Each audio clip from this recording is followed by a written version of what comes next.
I felt as if you were like Che Guevara or something. You know, you're in this constant revolution going on in the publishing side. Did you ever get any calls from Warner Brothers saying, hey, calm down, you know, we want this just to be for children and everything? Did you ever get any pushback from them? No, I didn't get any calls like that, but I did get a call from Bob Daly when we killed Superman. Oh, really? Yeah. Hey, you lucky devils, just to let you know, we've got 5 new comics out this year from Dark Horse Comics. Nemesis Rogues Gallery is out in July. Prodigy 3 is out in August. Nightclub 2 also out in August. The Magic Order's Big Finale Volume 5 is out in September. And the Jupiter's Legacy Finale is finally here in October. Also out from Dark Horse this year, we have the Wanted and Big Game hardcover, a huge library edition, and the Ambassadors with all your favourite artists collected into one big beautiful hardcover in November. Don't miss it. At last. Hey, how you doing? Sorry, I was just typing away there. Not to worry, I was having some, but somehow it has been resolved. How are you? Fantastic, and thanks so much for making the time for all this too. It's very good of you. You get quite an array on your shelves. I know. I'm a big fan of my own stuff. I've got all my own stuff behind me. Honestly, like I was saying, thanks so much. You know, because I'd say, I've done about 25 of these 26, always with people I really like, right? People who I think are really important. And you were top of my list. Like, and I know people always say things like that, but you're at the top for me. Because I would say, out of everything in pop culture, everything in culture, your period at DC, for me, outranks anything from film, art, music, anything. Like, it's 1976 to 2003, for me, is my favourite period of anything ever. So I really wanted you on because I think you're a really special person. I think you're the best publisher the industry's ever had. You know, so I'm dying to talk to you. I'm really looking forward to this. Mark, thank you. I'm just so happy to talk to you. Great. And do you know what I think I was saying to you before? We've never met, but I did sneak into one of your parties when I was 19 years old. You were over in London doing a talent spot thing, you know, and I wasn't invited, but I was brave enough to sneak in and hide behind Dave Gibbons, you know. Well, you know, I came often with Dick Giordano and Karen Berger, 2 writers, and we had people coming from all over the UK, and of course, every accent was different. I mean, every you know, you go 20 miles north or south, and the accent was totally different. And Karen and I are struggling to understand everybody. And Dick is just breezing through this whole party with this, you know, benign smile on his face, sort of glad-handing everybody's, you know, seemingly immersed in wonderful conversations.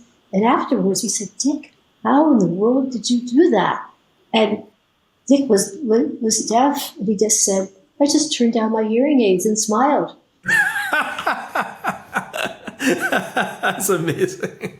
I remember walking into this party, and I remember seeing you because you were, you know, the boss of everything, you know, so everybody was keen to catch your eye and get your attention.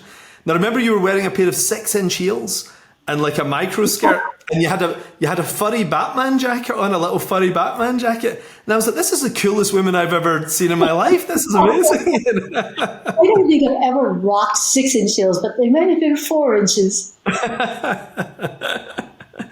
But it just seemed like a very glamorous world. And you know, growing up reading comics, the one word you don't associate with it is glamour.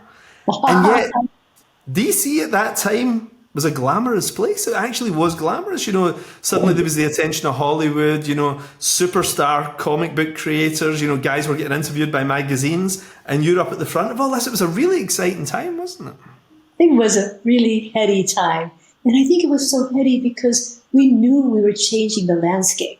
And you know, we were on the long march through China with Mao all together, you know, with a vision, with a mission, knowing that comics could tell any kind of story, that you could tell any kind of story in pictures and words, and that we weren't going to be compartmentalized as a kid's medium, an ephemeral medium, funny animals, superheroes, romance comics. We could tell any kind of story, and we could tell very sophisticated stories. And I think the vindication came when Time magazine at the end of the century did the 100 best novels of the century, and Watchmen was one. Amazing. And it really was. I mean, it's like getting in at the beginning of a music scene or an art movement or something. To be in there at the beginning of something was very exciting. I think that's why I said it was such a heady time, because Yeah. we knew we were changing everything. We were changing the rules, we were changing the parameters, we were changing the definition of what comics could be, changing the definition of what art could be, even printing and coloring. We were changing all of those things. And we started small. I think there were 35 people on staff when I came to DC, but we were small but mighty. Because, I mean, I'm dying to talk to you about you being 28 and being given the keys to the car. You know, I mean, all that's so interesting. But I'm curious, going back a little further, and I'm dying to hear also about you in your 20s doing these big magazines that just blew up, you know, like Dynamite and Kids and all that kind of stuff, you know. But then I'm curious to go back a little further, because one thing I know nothing about is your childhood, you know, like you as a little girl, you know, like it's something I've never seen in interviews or anything. And I know you regard me as like a pretty cool person, you know, you're a pretty cool person, you know, and cool people were not into comic books back in the day, you know, so I mean, what kind of girl were you? What kind of kid? Well, I grew up in a small town in Pennsylvania. It's called State College. And everybody would say, but what is the name of the town? The name of the town is State College. It's really a very, very large university. Oops. As I said, my assistant. Thank you, Pocket. It's where Penn State University is located, and which has become now a military-industrial complex. It's so sprawling and large. But at that time, State College itself was a small town. You didn't lock your doors. You know, you played, kicked the can in the street until you couldn't see any more rays of sun. It was, you know, you didn't have play dates. You just ran into the street and played with your friends. Right. It was a very, very free and easy and wonderful kind of existence. And I had, I think, really interesting parents. My father was a rabbi. My mother loved to paint. And but my father was not just a rabbi, but he was the Neighborhood Hillel Foundation director at Penn State. So he was in charge of all kinds of programming for the Jewish students. And he and my mother worked really hard, I think, to make that an exciting role, not just for them, but for the students that they were encouraging. So they brought in all kinds of things from the big city. They brought in speakers and Sidney Janis, the great gallerist and champion of art expressionism, came at my parents' request to State College. The archaeologist Nelson Glick came and these people would always have dinner at our house. My brother and I were always at the table. And then when the Hungarian Revolution happened, many Hungarian students came to Penn State as their first point of refuge. And my parents had them at our house for dinner every night for what seemed like almost a year. And they didn't speak English. We didn't speak Hungarian, but by bit we were able to communicate. I remember there was a woman named Magda who had come with her son. Her son was the college student. And they had escaped by lying underneath boxcars going out of the country. So it was even though it was a small town, there were big ideas at the dinner table. And my mother's love of art and poetry clearly interested me early on. My father and my mother both with strong ethical orientation. And again, when students came to Penn State, and this is even before I was born, although that's hard to believe, but in World War II, when black GIs came, the barber shops and hair salons wouldn't cut their hair in State College, and my parents led a protest. So I grew up with these kinds of things. There was a skating rink that had opened at Penn State. It was an Olympic-sized skating rink. And I was a terrible skater, but I loved going there. And so when my father decided to take a job in Washington, D.C., and I was 11 or 12, and of course he was thinking of all the things I would miss or my brother would miss when we moved.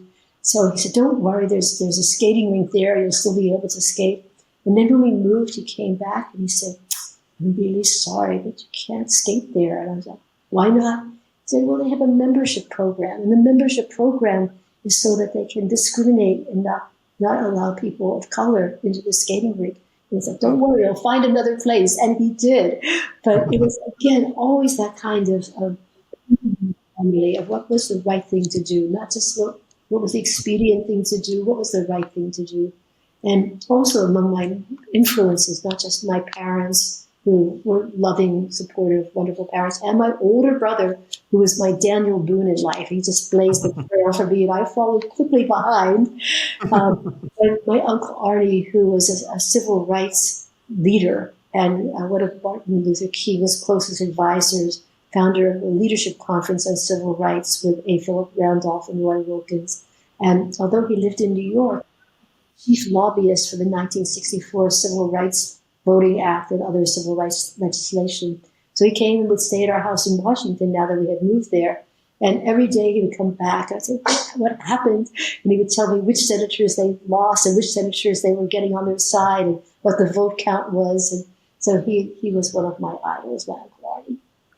I love that because it encapsulates, if I had to describe you in 3 words before I met you, just from your reputation, from your work, radical, ethical, and also, the idea of aspiring towards a higher art form, like taking something that's maybe underappreciated and making it into a higher art form, like comic books is what you did, really, I think that was your mission at DC, for something that was seen as a down market thing to make it aspiring towards upmarket. Well, I was an art history major in college, and I saw comics as an art form, even in their early days when they were just considered a kid's medium. I still thought they were homegrown. They were invented by American talent. They were like jazz and tap dancing, and the musical comics were an American art form. And so even though they weren't telling necessarily the kind of stories I thought comics were capable of telling, I came to DC already thinking of art form. And now it was just a question of how to elevate that and really share that with other people so that comics would get the respect that they're due. And because you came from an art background, not only in your degree, but also in your family, your parents appreciated art, they were probably at an age where they couldn't maybe see the value in comics originally. Were they surprised when you took that direction in your life? Well, my mother died when I was 20, so she wasn't there to see, the kinds of things that I did post-college. My father, he was always proud of me, no matter what. Surprised often, I think, but always proud. And your art, your friends from doing a fine art degree, like, were they a little surprised? Did they get what you were doing? Because was it beginning to become cool at that point? Or? Well, it wasn't a fine art degree; it was an art history degrey. History you did, right. So my own art style peaked at 10 to my dismay. I think my friends always thought that I heard my own drummer. And, I remember being astonished when I found out how young you were, I remember when I was a kid thinking, I assumed it was proper grown-ups, who are doing these jobs. Then I found out you were only 28, when you were given the job at DC. Can you tell me a little about that? Because from what I understand of DC at that time, it seemed a very conservative company to me. It was older men who worked there and everything, and then suddenly you breeze into the office it's like a classic 1970s female lead in a movie, and you go in and shake the place up, were they astonished when you walked in and got that job? Yes, well, it was very unexpected and very nervous making. But when you say it was like a 1970s movie, I really owe so much of my hiring to the fact that it was the 70s and that the women's movement was so strong at that time.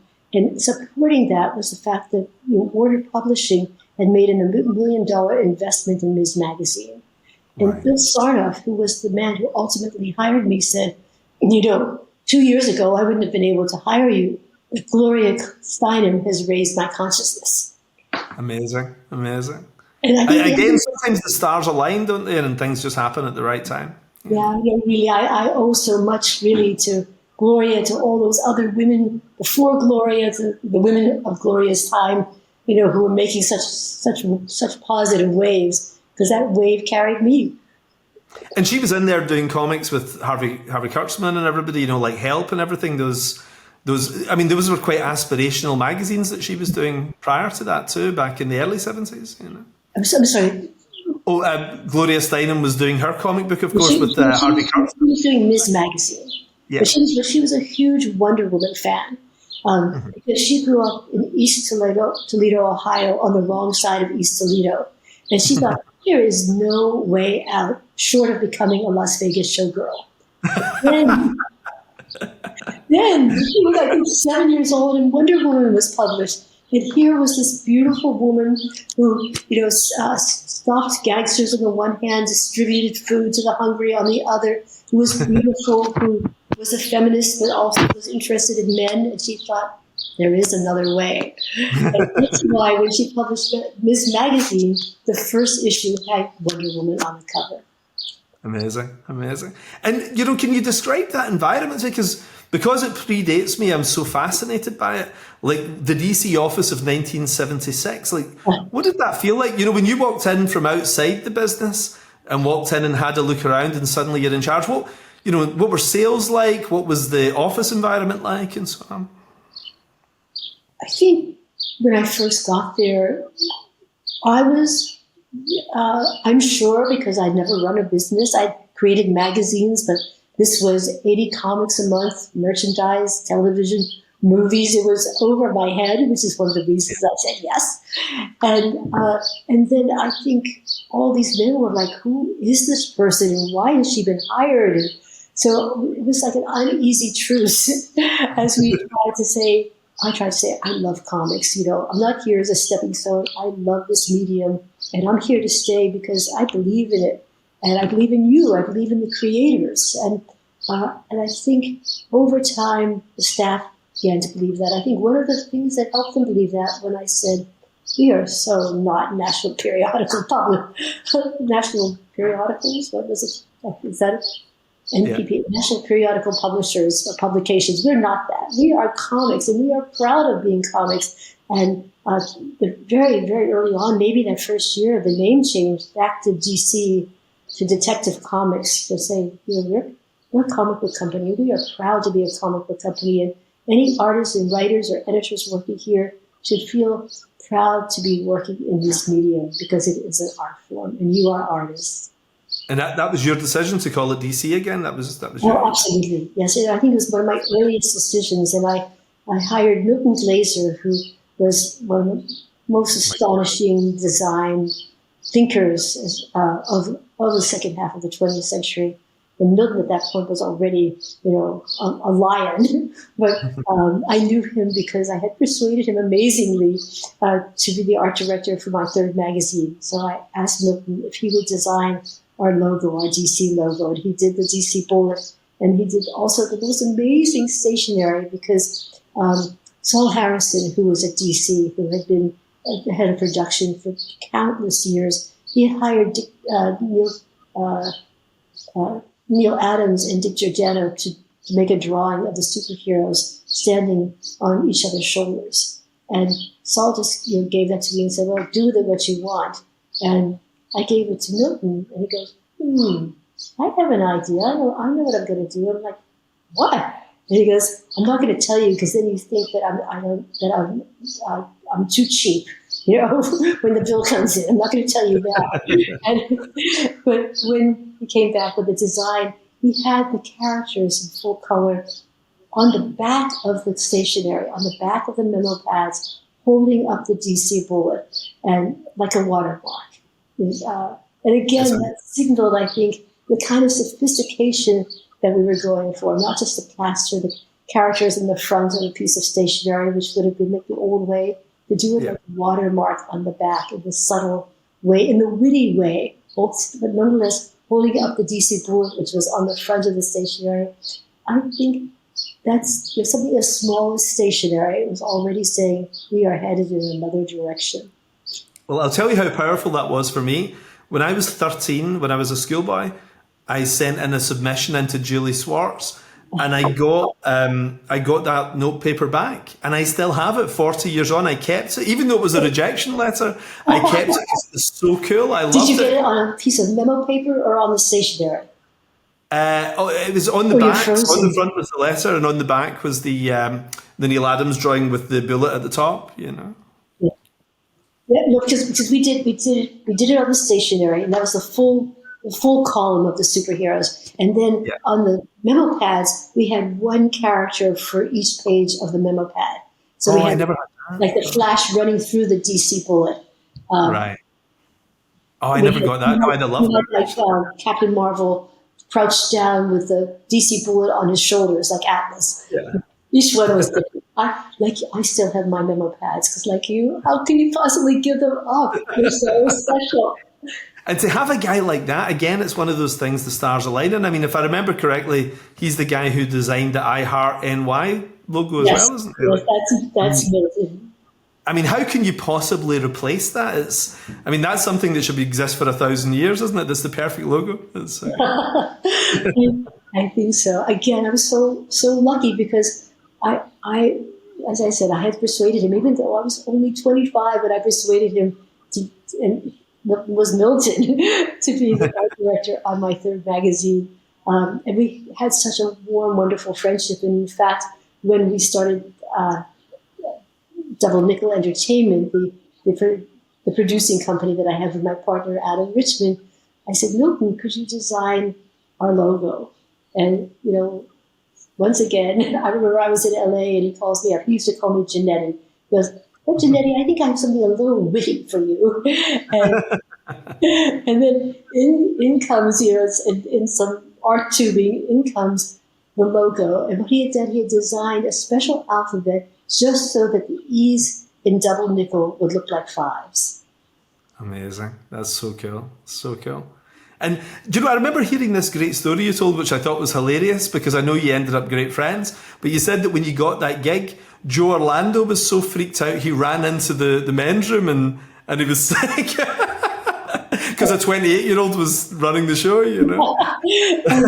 We became the best of friends. And Joe says that story is apocryphal, but other people say it's true. And I remember from talking to guys at Marvel at the time, they were saying the 70s was a tough time, in comic books. Like, it was the end of one era and before a new era had really begun. So it was in a state of contraction, to put it mildly, So I think, did you come in just as they did the Superman, Spider-Man crossover, or was did you come in after that? That was in the works already when I came to DC. And I know that, famously, one of the first things you did was you put up the prices with DC Comics, which I think was a genius move, actually. Like, I genuinely think it was a genius move. But can you explain your rationale for it? Because I heard it, and if what I heard is right, I think it's genius. I know it caused initial problems, but in the long run, it was a great thing. I think raising the price was to say, just like the stationery, we are of value. If the price is really low, then again, you seem as throwaway as a candy wrapper. Mm-hmm. But if you say, no, we want you to pay for something because it deserves, you want it because the content is great, the art is great, it deserves the price, and you don't mind paying it because it's worth it. We want to say comics are worth it. And at that time, comics were priced like things that you could get, in the 7-Eleven or at the local store, something that was at the counter that you could just grab, a chewing gum. And if we're considered like that, comics won't have the respect that they deserve, and they do deserve it. So let's do those kinds of things. Let's change perception. And part of changing perception is saying the price says comics are worth it. Yeah. And it's true because it's a sense of self-worth, isn't it? It's a sense of self-worth. And I think when Franklin Roosevelt was in the White House and Jimmy Carter was in the White House, there's only a 2-cent differential in the price of comic books, which was ridiculous. It is ridiculous. It came from a lot of fear because once you decided that comics were just for kids, then you thought, it goes up 2 cents. Are people going to buy them? And you had to say that let's not think of comics being just for kids. Let's think of comics like publishing, like other things that people want to buy, like magazines and books. And if we're a publication, not just something for kids, then of course we should be priced accordingly. Mm-hmm. And did Marvel match? I actually don't know this. Did Marvel match when you... We do not remember. I don't remember. I would think that they would have. It would have made sense, but I don't really remember. I don't remember a lot of things back then. You noticed many, many years ago. Because there was the contraction that came because, like I say, it was a difficult time. But then Star Wars happened, and the Marvel Star Wars book did well and everything. And when did you start to notice things turning around? Because I know there was the contraction for a while. When did you notice at the beginning of the Jenette Kahn era, really taking off? I think the 80s are when we really come into our own. Yeah. It took a lot of laying of groundwork also because, as you know, comic book creators had absolutely no rights in the industry. And in fact, it was humiliating because when you went to deposit your check and you had to endorse it, when you endorsed it on the back, you were also writing into a stamp that said you gave all rights throughout the cosmos in perpetuity to the comic book company. And that kind of exploitation, it's hard to believe that was happening in the 70s, but it was across the board. And having been a creator myself, I knew then and still know how hard creators work and how valuable their work is, and that they really put us on our sides of the desk. And to take advantage that way, it was unconscionable. So I set about to change all that and to make sure that artists and writers would get many, many rights that they totally deserved, that they would get their artwork guaranteed to come back. If we somehow damaged it at the printer or lost it in the mails, that they would be reimbursed for it, that they would get royalties. If we started to make any money on a comic, they would get money as well. That if they created any new characters, that they would have, or even sometimes storylines, that they would have a piece of, any media adaptations, TV, movies, of merchandise. And I think, we implemented these steps one by one by one. And I think at first people thought, is it real? Are they really going to stand behind these rights? And we deserve them. But at that time, other than the Siegel and Schuster scandal, visibility with Warner Communications, really recognizing their contribution and then starting to give them some money on a yearly basis and increasing that over time, with tremendous thanks to Neil Adams for leading the charge on that. But other than that, there was no comic book union. There was no writers and artists collective pressing for any of these rights. Was there unhappiness? Was there grumpiness? I'm sure, all those things existed behind closed doors and sometimes out in the open, but no one was pressing for them.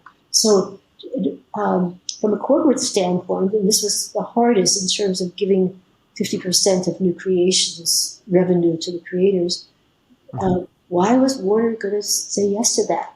And again, from that ethical standpoint, I knew that was the right thing to do. But ethics don't necessarily carry the day in the corporate structure. So the argument that I made, which I truly believed in, was that the artists and writers have wonderful creations in their desk drawers because there's no self-publishing them. So they were languishing in their desk drawers, but they were not going to share them with us because they thought, why should I give away something else to a corporation and not have any share myself? Yeah. Well, I said to Bill Sarnoff, the same man who hired me, I said, this is what I believe is going on. And wouldn't you like to have 50% of something rather than 100% of nothing? It's a great argument. Yeah. That carried the day, and that's how we were able to implement that. But it's nice to know that the basis of it for you was an ethical thing, though, wasn't it? You just felt it was the right thing to do. Absolutely. It was the ethical concern, and I just had to think of a way to make the business argument to justify the ethical concern. Hey, you lucky devils, just to let you know, we've got 5 new comics out this year from Dark Horse Comics. Nemesis Rogues Gallery is out in July. Prodigy 3 is out in August. Nightclub 2 also out in August. The Magic Order's Big Finale Volume 5 is out in September. And the Jupiter's Legacy finale is finally here in October. Also out from Dark Horse this year, we have the Wanted and Big Game hardcover, a huge library edition, and the Ambassadors with all your favourite artists collected into one big beautiful hardcover in November. Don't miss it.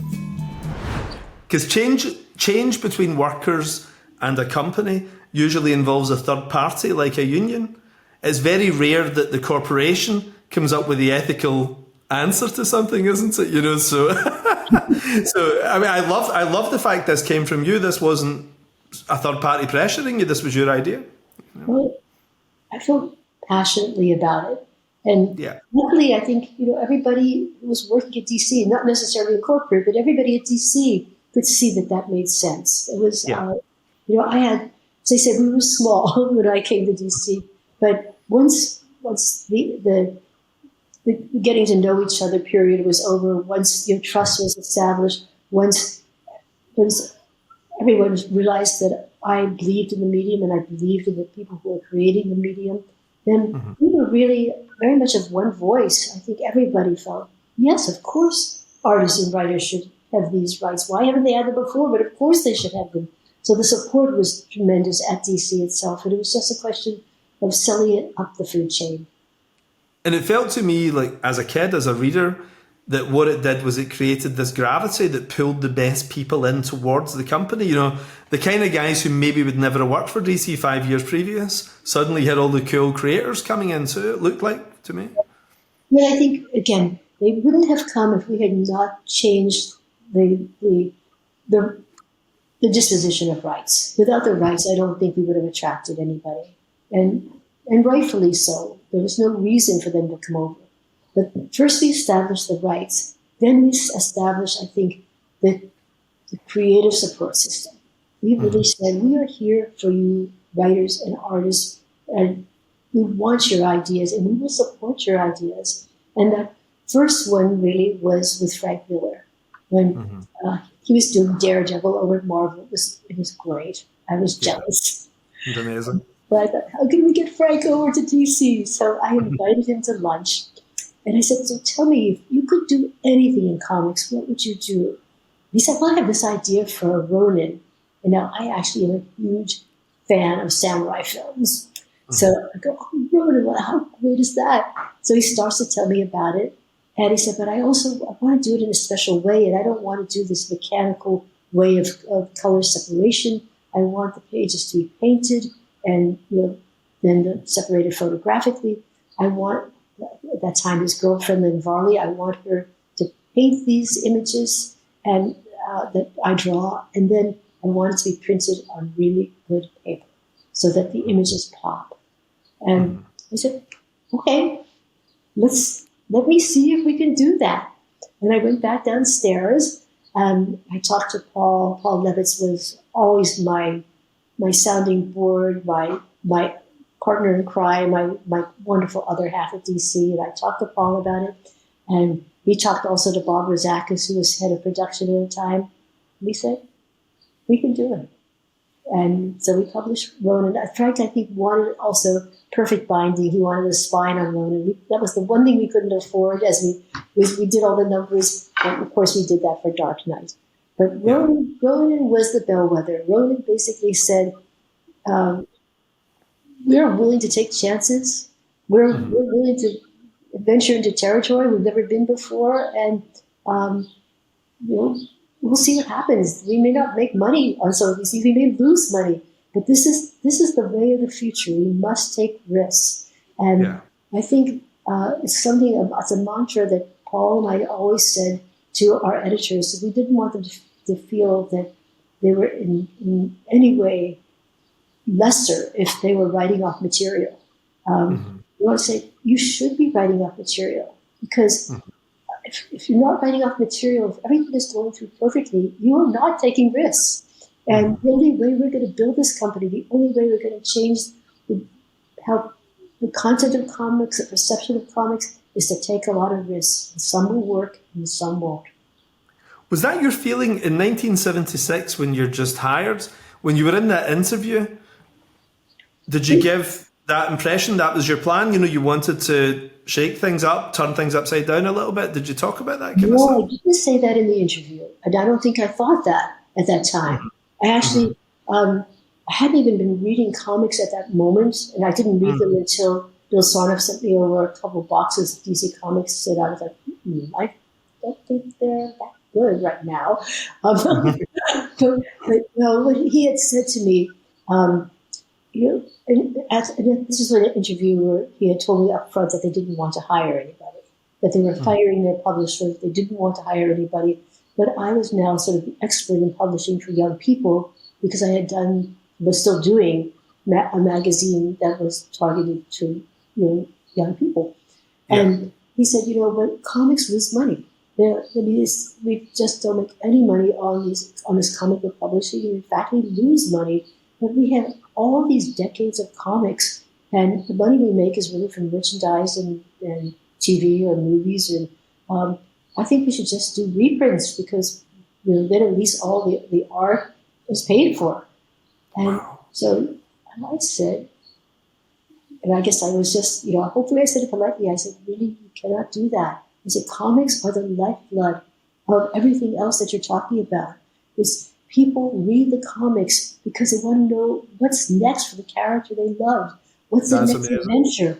How is the character going to change and grow? If it's all reprints, you won't get any of that. And then the comics will have a radioactive half-life, and you will find that merchandise and movies and TV all drop off. And I think it was on that basis that I was hired. That's amazing, because that's so astute. Because from a business point of view, they would think, well, we could save a lot of money by, getting rid of all this R&D, as far as they would say. But it's got five more years if you do that. The whole thing's going to come down. And that's not amazing. Sure how I knew this, but I felt that in my bones. I mean, I had no compunction whatsoever or reticence about saying it because I felt it for sure that's what happened, and that was the death knell of the company. And what kind of numbers were you hitting on your magazines before you came into comics when you were doing like Kids and Dynamite? Were those things doing crazy numbers? Well, no, they were huge. Well, let's see. My first magazine, Kids, which was all written, illustrated by kids for each other, was this enormous critical success and an equally large financial disaster. Oh, no, really? Right. Yeah. And by the time I was, I think, 23, I knew everything about Chapter 10 versus Chapter 11 bankruptcy plans. But I found that publishing was in my blood, and that's when I created Dynamite. And Dynamite was a wild success. It went through Scholastic's book clubs, and it became the most successful publication in their entire history. But because of that, and because I was only 25 and I didn't even have a contract, I just had a letter of intent, they didn't want to give me a royalty, even though everybody who had a book in the book club got royalties. Every author got royalties. Yeah. And they said, well, then you'd be making more than the chairman of the board. And I was like, that's the whole point. That's what you want your writers and artists to do. Yeah. That's why you work with them. That's why heads of record companies want their artists to have, gold records, because that means that the company is doing well. They wouldn't budge. And so I, at that time, called up Xerox and said, I'm the creator of Dynamite, and I'm in negotiations. They are not going well. I would like to stay there. If you know that if I can work it out, I will stay. I'd still be willing to talk to you. And they said, you're sending a car. And so in the end, I couldn't work it out with Scholastic. I did this third magazine called Smash, because I wanted to smash Dynamite. I did it for Xerox, but Dynamite was a monster by then. I couldn't compete with myself. But I was still publishing MASH when I got the call from Warner Communications about DC. Jenette, that is your secret origin. You've been a business person, but also a creator. So you realize the value of creative people, and that's why you then brought that to DC, obviously, isn't it? Because you knew what it was like to be disappointed by a boss. Exactly. And then you were never going to be that person. I had no idea about that. That's fascinating. But you're so right, Mark. It was really because I had that experience. I knew I knew what it was like to create something wonderful and not have a share in it. And I thought, we can never repeat that. I've never heard you say that before, but that makes perfect sense for what you did at DC then. Makes perfect sense. Amazing. And then, of course, you surround yourself with brilliant people as well, which I always think is a sign of massive security in a boss, when they surround themselves with great people. So Dick Giordano, I think, must have been one of the greatest hires for you. Like, Dick Giordano is one of the legends of the industry, isn't it? I worked with so many great people. Dick Giordano, as I mentioned, Paul Levitt's always, Joe Orlando, Julie Schwartz, the incredible, wonderful Julie Schwartz. And Julie, who was from the old guard, but Julie was there taking risks. I mean, Julie hired Marshall Rogers and Steve Englehart to do an incredible Batman. That was it was a great one. Very, very forward-looking. Yeah. Yeah. Even though he'd been in the industry 40 years at that point, 30 plus years, I mean, those books were still essential books, weren't they, So like that lineup of people you had, and then eventually people like Karen Berger coming in and everything, you had a terrific eye for talent. I always thought the DC office seemed a very fertile ground. Well, I have to give credit to Paul for Karen Berger, because he hired her straight out of college, and she was more reserved than some of our more flamboyant editors. And I was like, "Are you sure?" And he hired her to be an editorial coordinator. And I was like, "Yeah." And Karen proved to be one of our best editors. I love her to this day. She is so special, and she, in her quiet way, she formed such strong relationships. Was so supportive of artists and writers, of new work.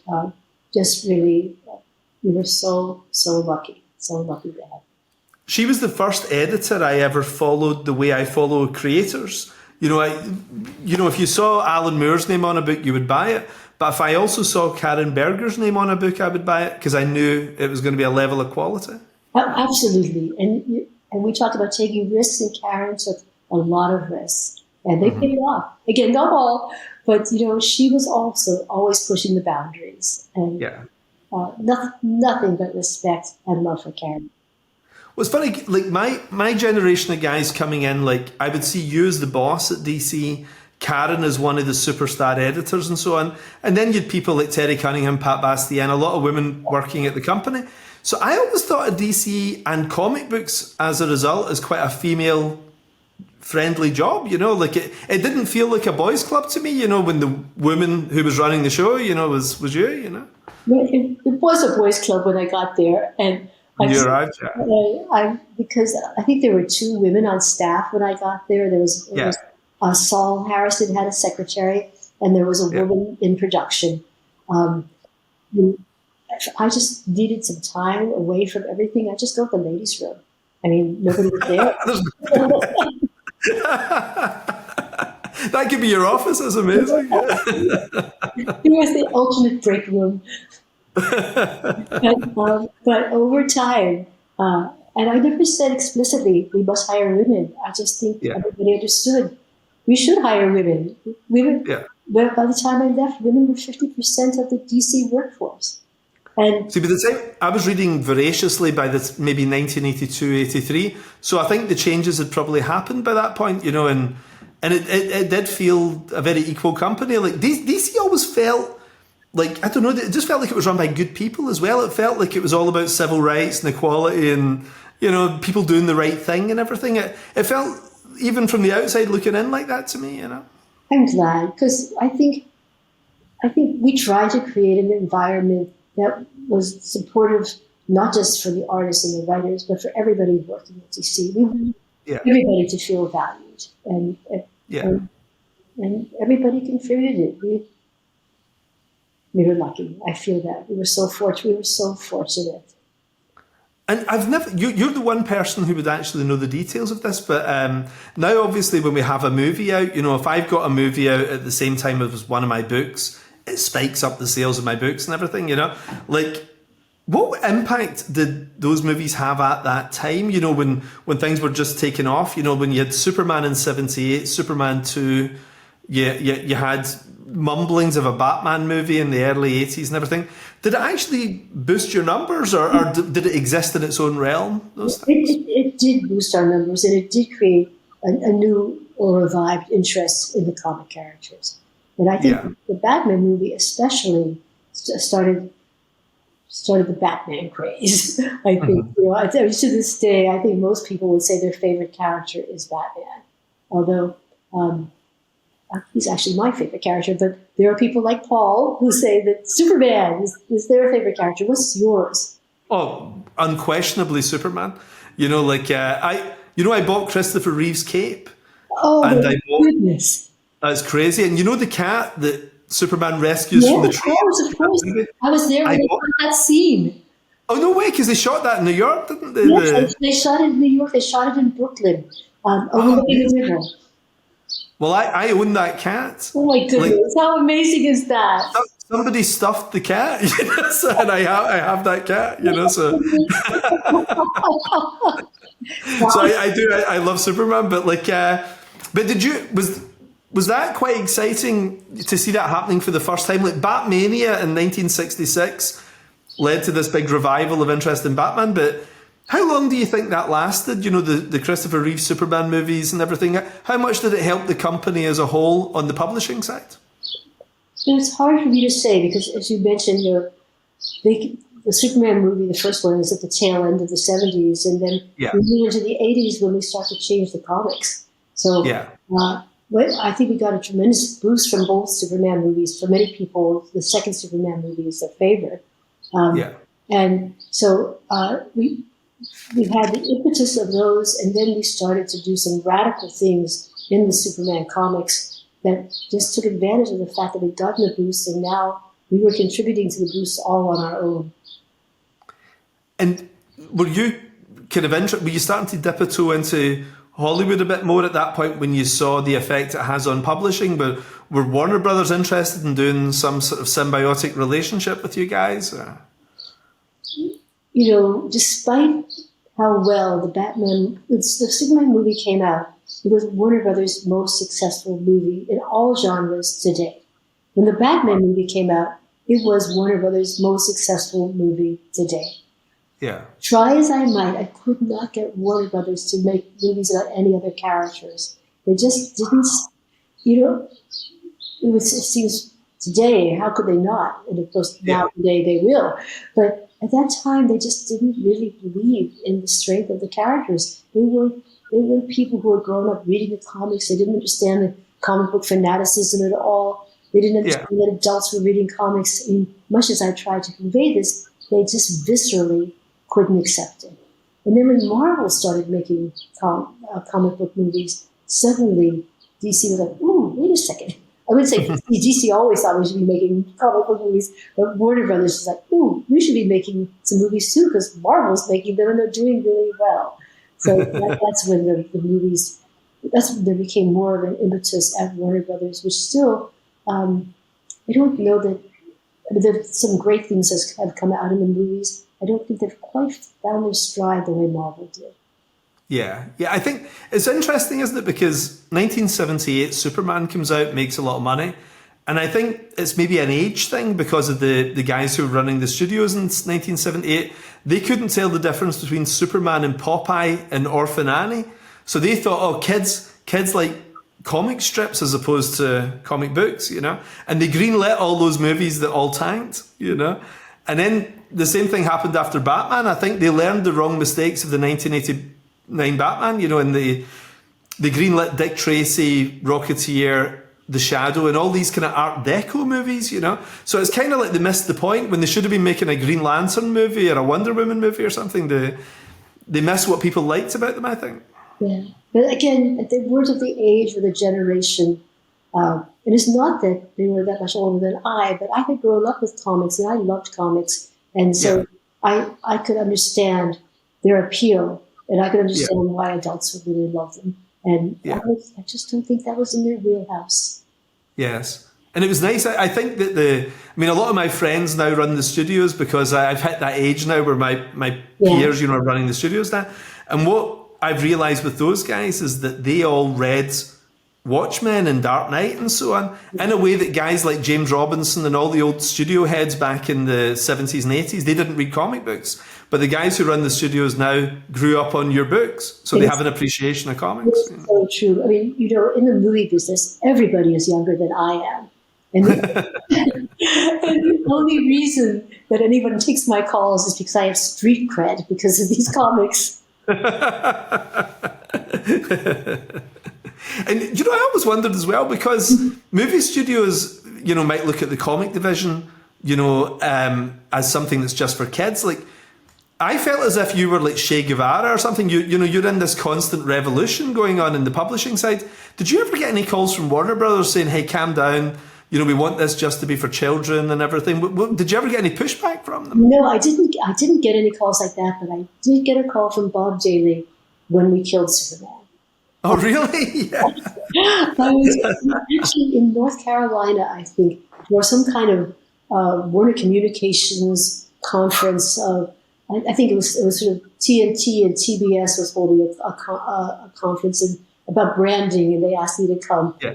And I get calls from my office saying, "Bob is looking for you everywhere. He's calling. So I go, "Okay, well, calling back." And he said, "Is it true? Is it true that you've killed Superman?" And I said, "Yes." And he said, "Why didn't you ask me?" And I said, "You might have said no."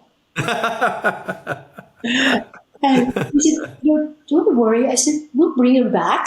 It's not as though he is permanently killed. And we've actually killed him many times in comics before, but he's usually back in the next issue.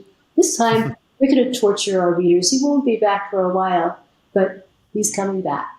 And that's the only time I've gotten the call. And I think when I was really in the doghouse at that point. But then we had our budget meeting at the end of the year, and it was the best year DC had ever had. And I was forgiven. That's great. I love that. Because, again, as a reader, I think I was probably at an age where I would have been aging out of comics around that time, about 13, 14, when all the coolest stuff was happening. Like, you guys brought in Alan Moore, you brought in Neil Gaiman, Grant Morrison, all those guys in the 80s, who were doing exceptional work, like great things. And I always wondered if WB would be nervous of the stuff, because it was very political, it was very grown up, it was very mature. I always thought they might be frightened of it, but they were never frightened. No. Well, I'd say, what hurt us in the movies was the fact that the heads of Warner Brothers and the heads of Warner Communications and what became Time Warner didn't read comics. Right. That's also what saved us. Was that they didn't read comics. And I really feel like where it really kicked into gear, I think it was brilliant from about 1981 on, but that mid-80s period was amazing, where you get guys like Howard Chaykin then coming in, and, Frank Miller and John Byrne coming over from Marvel and everything. I just felt as if you suddenly had all the toys. You got all of Marvel's best talent, you had all the British writers and all the best writers you already had. It was almost unfair on everyone else. You kind of had such a great lineup. You always spent those first 5 years, from 76 to 81, laying the groundwork so that we could snatch all the marbles. And when I talked about Bob Daly calling me about Superman, the only reason he called me was not because he had read the comic, it's because he had read an article in the newspaper that we were pulling Superman. And was there competition with Marvel? Because as a kid it felt like that, but I don't know how much of that is just showbiz or whatever, but were you guys actually keeping an eye on each other and kind of competing with each other? I'd say not so much from a creative standpoint, but I think that Paul on the marketing side was, there was a time when there were like 4 different covers for the same issue, when there were holographic covers, when there were reflective covers, all these kinds of gimmicks that also took place. And I think, Marvel did them, we did them. And in that respect, I do think that that side of our company kept an eye on Marvel. But I think the only other way we kept an eye on Marvel was there's some great talent there that we wish we were working with. And of course, Marvel has many great creators, and some of whom never worked for DC. But we look at with respect. Yeah, sometimes with envy, but always with respect. I remember hearing a rumor when I was about 14. It was a couple of years before you got John Byrne, just before Crisis on Infinite Earths. And I remember hearing a rumor that Frank Miller was coming over to do Batman, Chaykin was going to do Superman and Steve Gerber was going to do Wonder Woman. So it was going to be like the 1986 revamp of everything, starting over with the number one. But this was just prior to Crisis. Is that true? Was that ever an actual thing? I don't remember that. I mean, it's possible. I just don't remember. Yeah. Paul, if you ever interviewed Paul you probably remember. Paul is so detail-oriented, so conscientious that he probably remembers these things. But I don't. I don't. But getting John Byrne over though was terrific. That was such a coup because I think maybe the most exciting thing he did with Superman, and he did so many great things, was his depiction of Lex Luthor. It just made Lex Luthor into a truly formidable villain without any superpowers. It was pretty scary and real and brilliant. I think I've been curating some books for the Folio Society in England. I did one on the Golden Age and then one on Batman, and I'm doing one on Superman right now. And so I've been rereading these comics, and I've looked at some of these John Byrne Superman comics. I think, he did some great things there, John. Some great stuff. Yeah. How did that happen, actually? Because Byrne was so identified with Marvel. Like, how did you manage to snare him? Because I'd say that was the biggest comic news story of the 1980s, getting Byrne to jump ship, I think the carrot was Superman. It's just like, Batman's another kind of carrot. Wouldn't you love to have your hands on these iconic characters and play with them, reinvent them, reimagine them, because we did get that kind of latitude to the creators, go for it. And so I think that's pretty exciting. That's really, I think most of all, that's how we got Eddie Tower. Was they come over to DC and you can be as creative as you want. We'll support you. And I think, like we were talking about Gravity earlier, once some guys who people love go over, then everybody starts thinking, maybe I should be over there too. That's where all the heat is, So I think DC had an amazing gravity for creatives like that, But and then from there on, like the DC universe is ticking along, doing well, making a lot of money. And then Vertigo, Milestone, Piranha, what made you start to create these new divisions? What was the thinking behind that? I think by that time, and again, I think this probably came with conversation with Paul. Now that we're thinking of ourselves as a publishing house, we're like, publishing houses have individual imprints to allow for different kinds of stories. And just the way you followed Karen Berger, if we had different imprints, maybe you're not going to be following Superman and Batman, but maybe you're going to be following Sandman, a very different kind of powered creation. Maybe you're going to want to read 100 Bullets, but never care what Green Lantern does. And so by dividing the company that way, I think we expanded our reach and at the same time made it easier for readers to go, oh, I like Vertigo. I'm going to see what's new in Vertigo because they do these very trippy stories that kind of thing I like to read. Piranha was an experiment that didn't go as far as we hoped. That was for things that were even further out there, I think, more experimental. Milestone, very, very, very thrilled that we took on Milestone because, as you know, unless you can see yourself in movies, TV, comics, why should you care, really? Yes, you could always transpose yourself into a character who isn't you. I mean, that's the magic of creation, that I could read a story about Batman and still feel some part of myself in Batman. But wouldn't it be great if, to really see yourself? And that's when the creators of Milestone came to us and said, we'd like to launch this company. And again, props to Paul. Paul figured out a business way that we could do that and really could still retain ownership. And so to be able to distribute comics by multi-ethnic creators with multi-ethnic heroes, that was a dream. And I'm, again, so glad that we did that. That was among many things that we did at DC, in terms of things like race or sexuality or or issues of the day, still of today, domestic violence, gun control. All these issues can be told through comics as long as you tell your best story first and let these ideas percolate within the confines of the best story. It's funny because a lot of people, sort of complain about things being preachy now, but weirdly the DC material at the time in the wrong hands could have been preachy, but it never felt it. It actually felt first and foremost entertaining. And I grew up anti-gun, reading Batman who would never pick up a gun, but it wasn't in my face. It wasn't too on the nose. It was just like, well, his mum and dad were killed by a gun. He doesn't like guns, So it was very, very simple. So it was a nice message, but it wasn't too on the nose, which I loved. I think that whole period covered everything. Like the Alan Moore Swamp Thing run in particular, covered every subject you can think of.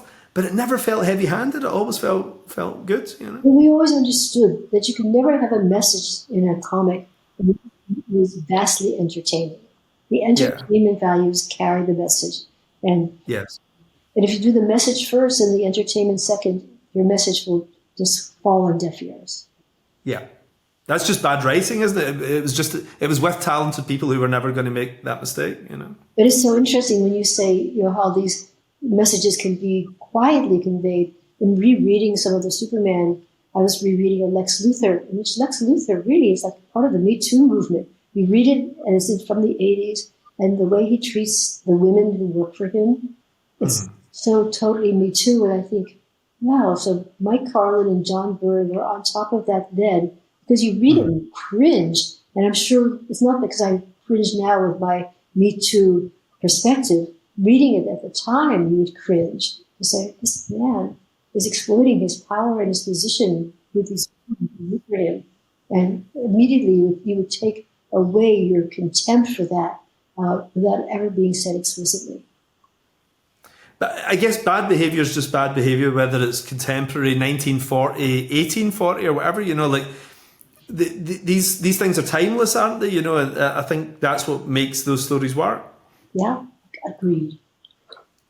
But, and around that time as well, just to wrap up on DC, it felt to me as if you were getting more involved in the television and movie side of it as well. Were you being pulled a little more West Coast towards the end of the 90s? Were you involved in the TV and film things a little more than you had been? Yes, I think that's true. I took the role very seriously, more seriously than Warner Brothers would have liked. Because when it came to Superman, we had approval rights. And in Warner Brothers' mind, that meant, okay, you can tell us that Clark Kent doesn't smoke. And I thought, yeah, that's true. But also, Clark Kent can't be in a bad 't That's brilliant. I love it.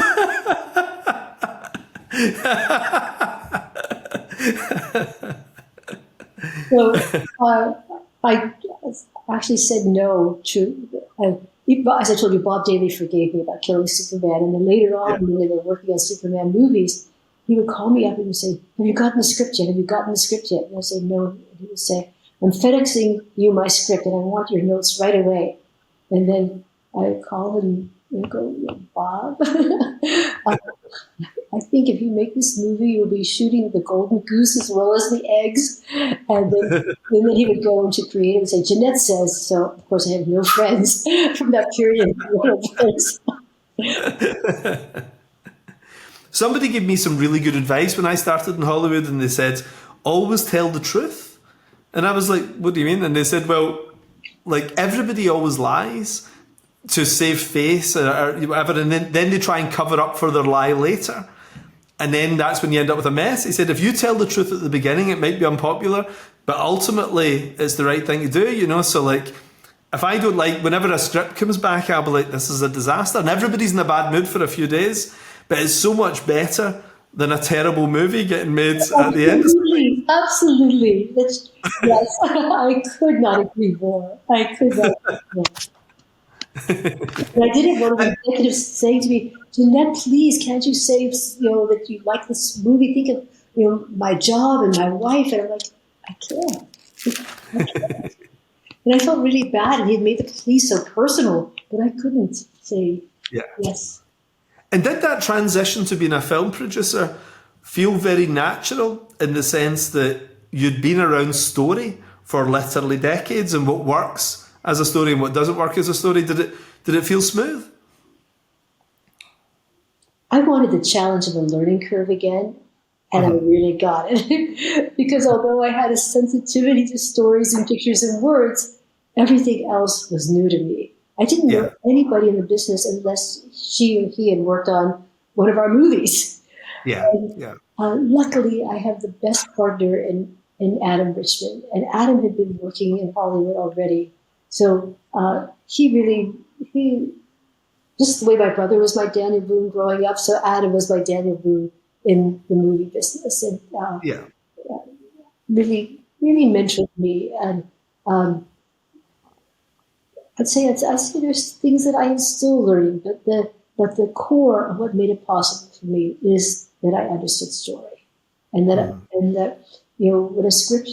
when I find a script, I know if it's a good script, and I don't know how to make a bad script better, but I know how to make a good script better. And I mean, the lineup of stuff, I mean, I remember seeing your credit on Gran Torino when I went to see it in the cinema, and I was like, oh my God. I mean, this is before people had mobile phones, I guess, or I still don't have one, But I was like, hang on, did I read that right? Was that Jenette Kahn as it flipped past? It was so exciting to see your name up there, and then all the movies since, The Burial of the Flock and so on, and you've just finished shooting one in Scotland as well, you were telling me. Yes, I mean, this is the last week of shooting. And, amazing. What's that? What's the movie? It's called Grow. It is about this young, unloved girl who turns out to be a pumpkin-growing savant, pumpkin-growing capital of the UK. Right. The family was really charming. Golda Rochevelle, who's Queen Charlotte in Bridgerton and Queen Charlotte, she's our lead. Nick Frost, all those incredible Simon Pegg, wonderful movies. I love Nick's a pal of mine. I love Nick. Oh, he's a pal of yours? Yeah. We should talk to him. I think he's having the best time on this movie.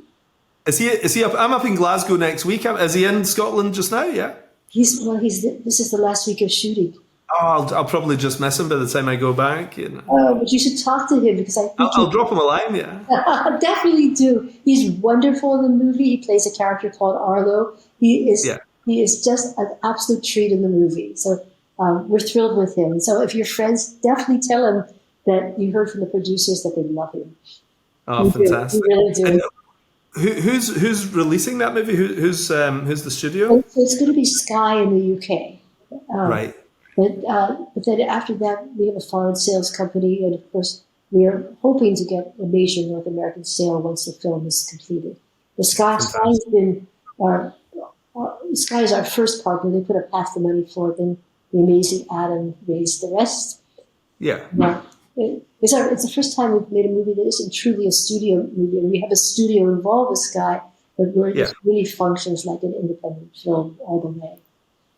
And do you still keep an eye on comics? I mean, do you still look at the industry and see what's happening? Do you? I confess that I don't.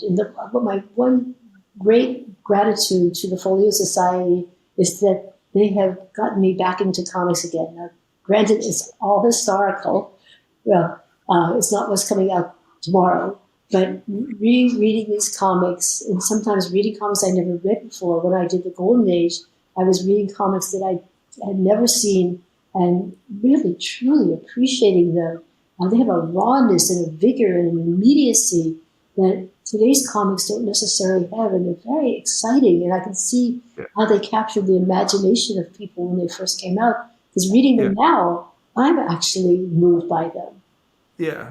There's something very primal about them, isn't there? Excuse me?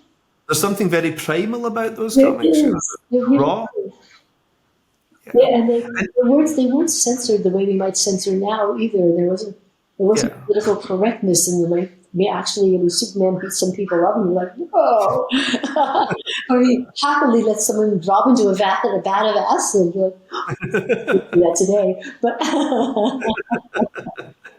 because I mean, looking at the industry in general, it's been a very interesting few years. Comics goes through these cycles. Like the 1950s was a bad time for comics. The 70s was a bad time. The late 90s was a tough time, after the big boom in the early 90s. The late 90s was tough across the whole industry, And there was a really good boom towards the end of the noughties, much like the 80s and the 60s. But the last maybe 5 to 10 years has seen serious decline in the American market, Manga's doing very well, Japanese books reprinted in America have done fantastic business.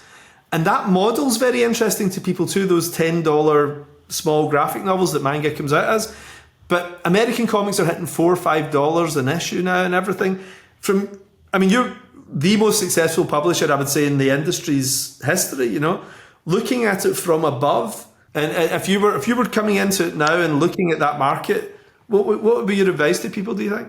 I don't know, because I'd have to really immerse myself in what was going on before I could have any idea what I might do.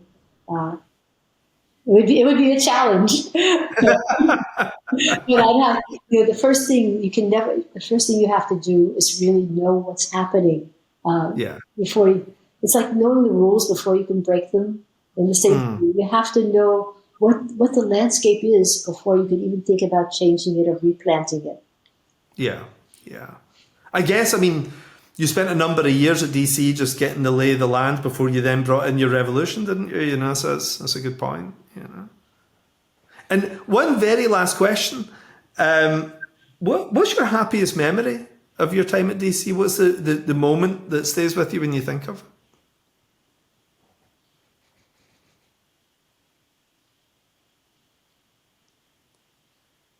This will sound odd because it's about the death of Superman. It shouldn't be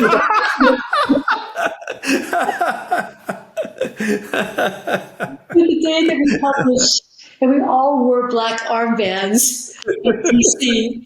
There was this sense of total community. I think that's the memory that stands out for me, of all of us together wearing black armbands.